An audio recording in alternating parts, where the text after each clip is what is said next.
Welcome back, everyone. In this tutorial, let's talk a little bit about forms. So I'm just going to go ahead and say forms, and I can put in a paragraph saying, this is a form.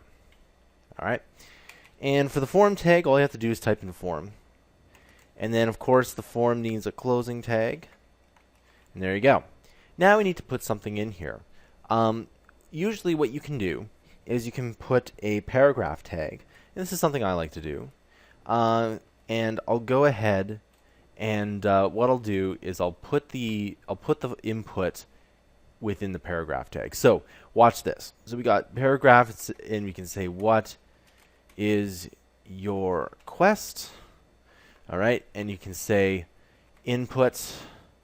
And this input tag here is going to be what's the user inputs. And as soon as you can see I put input, you can go ahead and you can click something in here, and you can write something. So this input, we need a certain type because there's different types of input. In this case, we're going to make it equal to a text. Okay, there's other kinds. There's numbers. There's a whole bunch of other kinds. So I'm just going to go ahead and put it in here.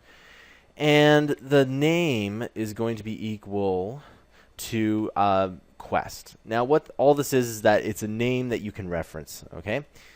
Now the other thing we're going to do is we're just going to close off this paragraph tag. Okay. Simple enough. Okay. And you can see that everything's on its line here. And I haven't mentioned this, but you probably already noticed that once you close the paragraph tag, it automatically puts it to the next line. Okay. So what we can do is we can add another paragraph tag here. It's pretty simple. You can say what is your favorite color? And you can spell this the British way if you want, or not. All right. Again, you'll just put some input type equals text, of course, and the name is going to be equal, and then two quotes. We'll just say color, like that. Close this off, and then close the paragraph tag off as well. Okay. So as you can see, these are on two different lines here. Okay. And the last thing we can do is I'll just put this all up here. There we go. What is the speed of a bird? All right. And you can go input type equals, of course, text. And I know this seems a little tedious, but sometimes programming is like that. You just have to do some tedious parts. The most tedious programming is, believe it or not, in game development. Adding in achievements, or sometimes in-app purchases, or anything related to something in the back end of games can be extremely tedious. So just a heads up on that.